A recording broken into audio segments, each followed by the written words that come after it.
আসছিল যে একটু লেট হয়ে যাচ্ছে, একটা নিবেদনও ছিল, সেটাও খুব ভাইটাল। ঠাকুরের দয়াতে সেটা ও কিরম মিরাকল হয়ে গেল, ও সঙ্গে সঙ্গে কাকা দেখছি চেষ্টা করছি, সঙ্গে সঙ্গে সেটা কিন্তু নিয়ে নিল, ঘর পেয়ে গেলাম, চলেও গেলাম, মালিকের কাছে বসেছিলাম আশ মিটিয়ে। তিনিও বসেছিলেন, মানে অন্যান্য দিনের তুলনায় প্রায় 2 টার্মে, এক এক টার্মে প্রায় 2.5-3 ঘন্টা করে, প্রায় 3.5 ঘন্টা 2.5 ঘন্টা এরকম বসেছিলেন। তা পা ব্যথা হয়ে যাচ্ছে, উঠতে পারছি না, তিনিও ছাড়ছিলেন না। আর ওখানে বসলে সবচেয়ে মানে মজাটা কি জানেন তো, এমন কিছু কিছু ঘটনা এত এত বড় বড় প্রবলেম এসে দাঁড়ায়, এক মানুষ মরবে, একদম প্র্যাকটিক্যাল বলি শুনেন, এসে নিবেদন করছে এই লোক 2বার সুইসাইড করার চেষ্টা করেছে, ব্যর্থ হয়েছে। শোনেন, শুনলে হাসিও পাবে, আনন্দ লাগবে। প্রথমবার সুইসাইড করতে গেছে, পারেনি। দ্বিতীয়বার সুইসাইড করতে গেছে, ব্যর্থ হয়েছে। তৃতীয়বারে এবার মালিকের কাছে নিবেদন করছে।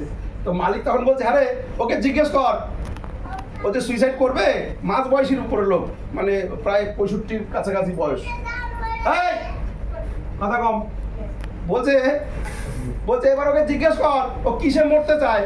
আমার এখানে পেট্রোলও আছে, দড়ি দিলে চলে যাবে, আবার দড়িও আছে, জ্বলানোর ব্যবস্থাও আছে, আর একটা কি বলছে, ইঁদুর মরার বিষও আছে, কেউ মরতে পারবে। ওকে জিজ্ঞেস কর ও কিভাবে মরতে চায়।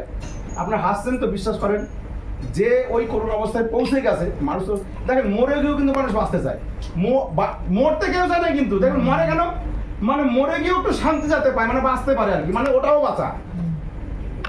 মরতে কেউ চায় না, সবাই আমরা চাই বাঁচতে। কিন্তু বাঁচতে গেলে তিনি যে সুন্দরভাবে বললেন, বলার পর ওই লোক তো মানে সবাই হাসি মস্করা, অনেকক্ষণ তো অনেক গুরু গম্ভীর কথা হয়েছে। এরপর ওই লোকে নিয়ে অনেকক্ষণ হাসি ঠাট্টা হলো, কিন্তু তিনি তো মালিক। আমরা তাকে দেখি রক্ত মাংসে বসে আছেন, ওই সামান্য একটা ধুতি আর পাঞ্জাবি গায়ে, কিন্তু তিনি যে এই ঠাকুরই ওই ঠাকুর বসে আছেন, এটা কিন্তু কোনো ভুল নাই। এই ফটোর ঠাকুরই ওইখানে বসে আছেন। এখন ঘটনা হচ্ছে তিনি 5 পুরুষ লীলা করছেন। এরপর কি হলো শুনবেন। আমরা ভাবি যে ঠাকুর বাড়ি তারা মানে খুব সুখে আছে, খুব শান্তিতে আছে, মোটেই না। এই যে দীক্ষা সস্তানের দিবস গেল, তো সারা দুনিয়ার মানুষ এসছে। 4 দিন আগে থেকে নাম লেখাতে হচ্ছিল, তাদের আবার আলাদা করে সিরিয়াল নাম্বার দিয়েছে, মানে দেয়ালে চিটিয়ে দিয়েছে সিরিয়াল নাম্বার। মানে কত লোক তাহলে ভাবেন, এবার গোটা পৃথিবীর মানুষ এসছে। তো দীক্ষা সস্তানিত হলো।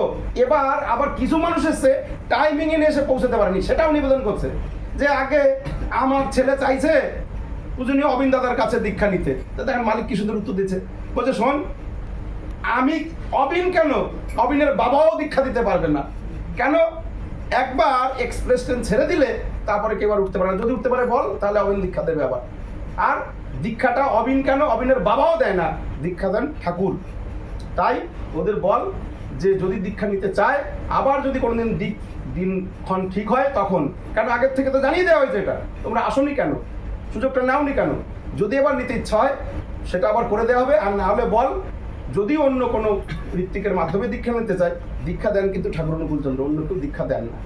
এখন এরপরে আরেকটা ঘটনা, প্রার্থনায় এসে বসেছি। প্রার্থনায় এসে বসার পর এক দাদা আমার পাশে এসে বসেছে। এ ভদ্রলোক অনেক পুরনো, মানে পুনেতে বাড়ি, পুনে মহারাষ্ট্র। এর নাম হচ্ছে সুভাষ শীল। এখন উনি আমাকে জিজ্ঞেস করছে, আমাদের ঠাকুর বাংলোতে ওই কোণে যে পাকুর গাছটা আছে না, অসত্য গাছটা কোণে, ওইখানে আমি বসে আছি বেদির উপরে, উনি এসেছেন। এখন বলছে এটা কি গাছ, নাম করছিলাম, একটু কেমন যেন লাগছিল। তো অগত্যা কথা বলতে বলতে, কেন আপনার নাম কি, কোথা থেকে এসেছেন বলতে বলতে বলছে, বাবা আমি মহারাষ্ট্র থেকে এসেছি, ছোটোবেলায় জানো তো বাড়ি থেকে পালিয়ে ঠাকুরের কাছে চলে এসেছিলাম 1964 সালে। 1964 ঠাকুর তখন আছেন, লীলা করছেন, বড় মা আছেন। বলছে আমি বড় মাকে রান্না করে খাইয়েছি, আর হ্যাঁ বড় মাকে রান্না করে খাইয়েছি। ঠাকুর বাড়ি থেকে যখন পালিয়ে এসেছি, বাবা এবার খবর পেয়ে ঠাকুরকে চিঠি লিখেছে, ঠাকুর আমার ছেলেকে ফিরিয়ে দেন। এখন বলছে বাবা যখন চিঠি লিখলো ঠাকুরকে, এবার তো রিটার্ন যেতে হবে। ঠাকুর বলছে শোনমণি, তুই যা, আমি তোর সঙ্গে আসি। এই যে ঠাকুর বলে দিলেন তোর সঙ্গে আসি, আর বড় মা বললেন শোন তুই যা, আমি তোর সঙ্গে থাকবো, তুই দুঃখ করিস না। এবার সে বাড়িতে গেল, বিয়ে থা দিয়েছে। এত বছর পর মাঝে মধ্যে আসে ওপার বাংলায় ঠাকুরের যে জন্মভিটে, সেখানেও যায় দর্শন করতে। তো এবার উনি একটা ঘটনা বললেন, শোনেন, ঠাকুর যে সত্যি সত্যি নারায়ণ বিষ্ণু, তার বাস্তব একটা ঘটনা শোনেন। কীরকম? বলছে আমি ওই মহারাষ্ট্রে যখন বাড়ি করেছি, ওখানে রয়েছি, তা এটা 67 কি 68 সালের ঘটনা। তখন তো এই আমাদের সমস্ত এনভায়রনমেন্ট অনেক বন জঙ্গলাকীর্ণ ছিল। বলছে আমি একদিন সাইকেল নিয়ে বাড়ি যাচ্ছি, তো প্রায় সন্ধ্যা হয় তো বুনো শুয়োর, এক পাল বুনো শুয়োর ওই রাস্তা আগলে দাঁড়িয়ে আছে। এবার কোথায় যাই, বুনো শুয়োর আগলে আছে, উপায় তো নেই, এবার তোমার প্রাণ যাবে, আর তো কোনো বাঁচার পথ নেই। তখন আমি মনে মনে ঠাকুরকে বললাম, ঠাকুর তুমি তো বরাহ অবতারে এসেছিলে, তুমি তো বিষ্ণু, তাহলে বরাহ অবতারে তুমি এসেছিলে ঠাকুর, তুমি এবার ওদের বলো বা তুমি নিজে থেকে কি করবা করো, কারণ তুমি তো ওই আমার রাস্তা ছেড়ে দাও ঠাকুর, আমি বাঁচতে চাই।